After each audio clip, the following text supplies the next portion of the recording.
Você já se sentiu animado com a palavra de Deus, fez uma decisão, começou uma nova jornada de fé, mas com o tempo sentiu que aquela chama se apagou?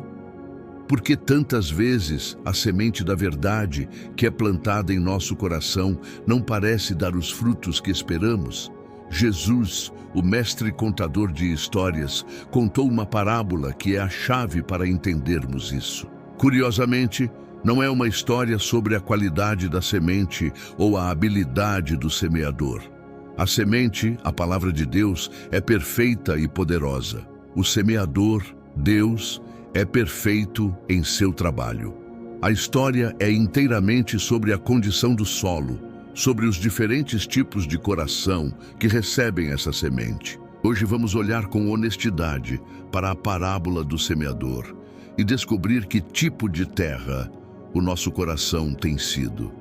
E se você deseja que a semente da palavra de Deus crie raízes profundas e transforme a sua vida, eu te convido a se juntar à nossa família. Inscreva-se no nosso canal Fonte Eterna para cultivarmos juntos um coração fértil. E para já prepararmos o solo, deixe um comentário dizendo: Senhor, prepara o meu coração. Nossa história, em Mateus capítulo 13, começa com Jesus à beira do mar, com uma multidão tão grande ao seu redor que ele precisou entrar em um barco para ensinar. E dali, ele contou a história de um semeador que saiu a semear. Enquanto ele lançava sementes, elas caíram em 4 tipos diferentes de solo.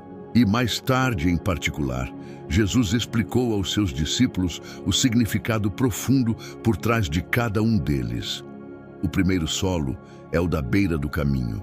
Jesus explicou: ouvindo alguém a palavra do reino e não a entendendo, vem o maligno e arrebata o que foi semeado no seu coração. Este é o que foi semeado ao pé do caminho. Imagine um caminho de terra batida, endurecido pelos passos constantes de muitas pessoas. A semente cai ali, mas não consegue penetrar, ela fica exposta na superfície. E então vêm os pássaros e a comem. Este é o retrato de um coração endurecido. É um coração que pode estar na igreja, pode ouvir a mensagem, mas a palavra não entra. Ele está endurecido, talvez pelo orgulho, por feridas do passado, pelo cinismo ou simplesmente por uma distração constante. A verdade fica na superfície e o inimigo vem e a rouba facilmente antes que ela tenha qualquer chance de criar raízes. O segundo solo é o pedregoso. Jesus descreve assim: o que foi semeado em pedregais é o que ouve a palavra e logo a recebe com alegria, mas não tem raiz em si mesmo, antes é de pouca duração, e chegada a angústia ou a perseguição por causa da palavra, logo se ofende. Este é o coração superficial, o coração da emoção. Imagine um solo que parece bom por cima, com uma fina camada de terra, mas logo abaixo há uma grande e sólida rocha. A semente cai, a planta brota rapidamente, com grande entusiasmo e alegria. Mas quando o sol do meio-dia chega com seu calor intenso, a imagem que Jesus usa para a tribulação, a perseguição, a dificuldade ou a necessidade de um sacrifício. A planta, por não ter raízes profundas para buscar água murcha, e morre tão rápido quanto nasceu. Este é o retrato da pessoa que se empolga com a mensagem, mas cuja fé não tem profundidade. É uma fé baseada em sentimentos e em bênçãos, que não está preparada para o custo do discipulado. O terceiro solo que Jesus descreve é talvez o mais perigoso para muitos de nós que já estamos na caminhada. É o solo cheio de espinhos. Jesus explica: o que foi semeado entre espinhos é o que ouve a palavra, mas os cuidados deste mundo e a sedução das riquezas sufocam a palavra e fica infrutífera. Pense nisso. O solo aqui é fértil, a semente germina, cria raízes, a planta cresce, mas junto com ela crescem os espinhos. E Jesus identifica 2 tipos principais de espinhos. O primeiro são os cuidados deste mundo. A ansiedade, a preocupação com as contas a pagar, com a carreira, com a agenda lotada. O segundo é a sedução das riquezas, a busca incessante por mais conforto, mais segurança material, mais status. Esses espinhos competem com a planta da palavra pelos mesmos recursos, pela luz do sol, pela água, pelos nutrientes do solo. E com o tempo, se não forem arrancados, eles crescem tanto que sufocam a vida de Deus em nós. Este é o retrato de um coração dividido. Um coração que quer a Deus, mas que também quer as coisas do mundo. E a vida que nasce desse solo, embora pareça estar viva, no final fica infrutífera. Ela não produz o fruto de paz, de alegria e de propósito que Deus planejou. Mas finalmente Jesus nos fala sobre o quarto solo.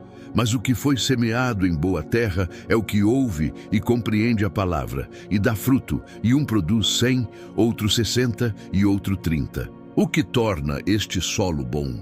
Não é a ausência de problemas, é a sua preparação. É um coração que ouve e compreende. É um coração que não é endurecido pela estrada, nem raso pelas pedras, nem dividido pelos espinhos. É um coração que, com humildade e intencionalidade, se abre para receber a semente da palavra e a protege, a nutre, dando a ela o primeiro lugar. E o resultado inevitável de um bom solo é o fruto. Uma vida transformada, o caráter de Cristo começando a florescer, o amor, a alegria, a paz. E Jesus nos diz que a produtividade pode variar, 100, 60 ou 30 por 1. Deus não nos compara. O importante é que toda vida que está plantada em boa terra é uma vida frutífera, que glorifica ao grande semeador. Esta parábola, no final, é um convite amoroso de Jesus para um autoexame, não para nos condenar, mas para nos curar. Ele está nos perguntando hoje, que tipo de solo é o seu coração? A boa notícia é que, com a ajuda do divino jardineiro, o solo pode ser trabalhado. Nós podemos pedir a Ele que are a terra dura do nosso coração com o arrependimento, que quebre as rochas da nossa superficialidade com um compromisso mais profundo e que nos dê a força para todos os dias arrancar os espinhos da ansiedade e do materialismo, escolhendo buscar primeiro o seu reino. Que esta parábola te inspire a se tornar um lavrador cuidadoso do jardim da sua alma. Que você possa, com a ajuda do Espírito Santo, arrancar cada espinho e quebrar cada rocha, para que a boa semente da palavra de Deus encontre em você uma terra fértil e produza frutos de paz, de alegria e de vida para a glória do grande semeador.